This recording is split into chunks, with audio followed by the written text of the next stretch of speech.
It would be the longest military conflict in United States history. And when it was over, 58,000 Americans had given their lives in this jungle war. Another 304,000 were wounded, and nobody who returned home was left unscarred by their time in Vietnam. In 1946, the Vietnamese fought the French for their freedom in the First Indochina War.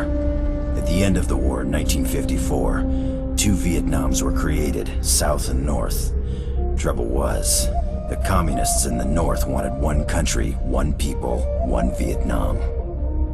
It began for the US in 1959 when they sent advisors, government men with money and weapons and advice to help the South. Slowly, almost inevitably, it became a full-blown war, with the ever-growing US forces joining the South Vietnamese army to fight the North Vietnamese regulars and the National Liberation Front. By 1975, it was all over, but not before 3 million Vietnamese people from both sides died to make it happen, and another 2 million Lao and Cambodians also perished. In Washington, they built a black wall, a wall with all 58,000 American names, the ones who didn't come back. But in 1967, the war was still young. Hopes were high.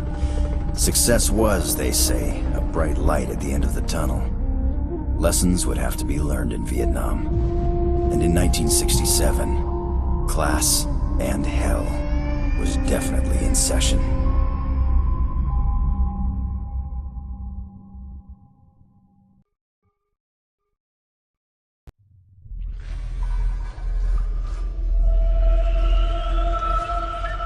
Eidos.